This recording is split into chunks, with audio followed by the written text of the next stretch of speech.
Now, this happened a couple days ago, but ladies and gentlemen, Bradley Beal is an official Los Angeles Clipper. He essentially reached a buyout agreement with the Phoenix Suns, and he will be signing a 2-year, $11 million deal with the Los Angeles Clippers and also has a player option after the first year. And last season, Bradley Beal only averaged 17 points, 4 rebounds, and 3 assists. Shot 50% from the field, but only played 53 games. So he only played 53 games this past season, and then 53 games the season before as well too. Obviously, most notable, he was at his height of his career when he was with the Washington Wizards as well too. Obviously, when you think about him, you go back to his Florida days, transitioning to the Washington Wizards, playing with John Wall. You know, we thinking they would have some potential, at least to battle the big old LeBron of the East as well too, but things didn't necessarily pan out. Ended up being a league leader in scoring one of those years with 30 points per game as well too, and just hasn't really kind of found his fit ever since. And people always like to eventually get to a point where they kind of want to battle for championships, but sometimes the grass isn't always necessarily green on the other side. But now with the Clippers, who basically won 50 games last year and added a little bit more to the roster, and shipped out Norman Powell and now have him there. I'm assuming he's going to be the starting two guard.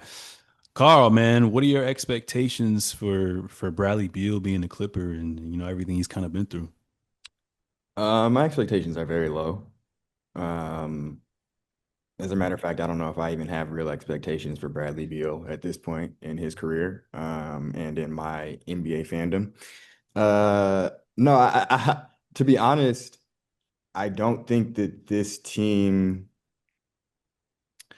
I guess like that Phoenix team with him wasn't great either, but I don't know if I feel like this team is better. Uh, As far as like his fit to the team?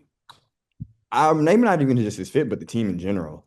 Mhm. Um, I don't really think that these Clippers, I'll say this. The Clippers are a team whose two best players are James Harden, a person who has proven year in and year out that when it comes to the playoffs, he's not super reliable, and Kawhi Leonard, who's proven year in and year out when it comes to playing games, regular season or playoffs, he's not really reliable.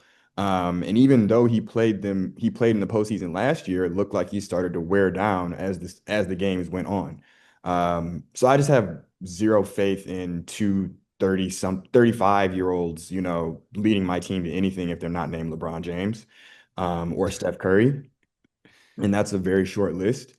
And Mhm. so adding somebody who didn't really elevate the last team that he was on, and his best years his best statistical years came when his team was terrible. Like to me, Bradley Beal on a good team was 22 to 23 points a game, which is cool, Mhm. but he did that like 10 years ago. Yeah. So I mean, I guess he can get you 15, but he's really bad at defense. And we'll see if he wants to accept this role because he didn't really seem to want to accept this role in his last team. Maybe Mhm. getting bought out will have humbled him or have a change of heart, but I don't see his addition as a needle mover in any type of way, especially when honestly Norman Powell did the exact same thing that he's going to do this year, but I think Norman Powell probably would have done it better. And you just got older. And you also got more injury prone to a team that's already injury prone. So, I mean, it's a move. I think the Clippers are always trying to do things to try and get over the hump or be relevant, but it doesn't really mean anything to me. Yeah, I agree with you. Low risk, high reward if he can pan out to be who we think he can. But like you said, with the proven track record, especially these last 2 seasons from a statistical standpoint, you really don't know what to expect. Uh, and it's good that it's only $11 million, right? So that's great. I think he's going to slide into the two guard spot. I do have concerns like with what you said about injury proneness, not only with him but with that big three, like you said, Kawhi.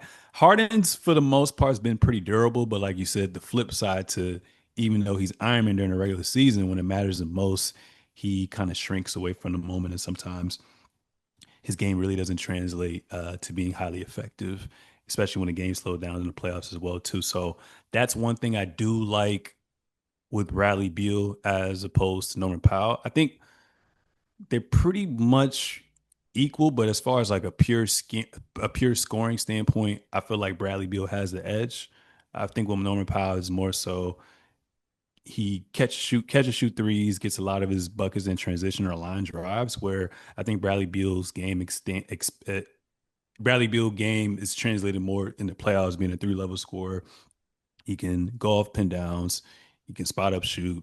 He can play in the mid range. He can play. He can get to the basket. He can draw fouls as well too. So I think that's going to help them a little bit more, knowing that James Harden isn't who he is. And I know one of the biggest things with Bradley Beal being on that Phoenix Suns team, they went through two different coaches, and he had a lot of different roles. So they wanted to start originally Devin Booker at the two, and then they wanted to start him at the one, and then vice versa as well too. And then he started to see him come off the bench and all that other good stuff. So I feel like at the end of the day, you're kind of collecting your paychecks, but when you're not in a situation where you're happy, you're not really going to give it your all. You know what I'm saying? Obviously, he loves basketball, but when you kind of get to the NBA at certain points, depending on what organization you're at, the situation you're in, you can kind of lose that love. So I feel like I hope with this new team, this new look, and I think he's going to be top two, top three option that works wonders for him. But like you said, the biggest concern for me is defense, because even with Norman Powell, he's a little bit younger, but Norman Powell, I like his on ball defense a lot more than Bradley Beal's. Yeah. Maybe something's going to change. I didn't really quote unquote watch too many Phoenix Suns games unless they're nationally televised, but we'll see how that goes. But like I said, low risk, high reward. They finished 50 games last year. I think he's essentially gonna, if he doesn't average 17, I can see 19 to 20. But I feel like in pecking order as far as scoring, I probably got like, if everyone's healthy, it's hard to say if, right? When we can only look at the past. Kawhi one. Zubac might take another step. We'll see. And then Beal, and then I feel like Harden, like he doesn't want to.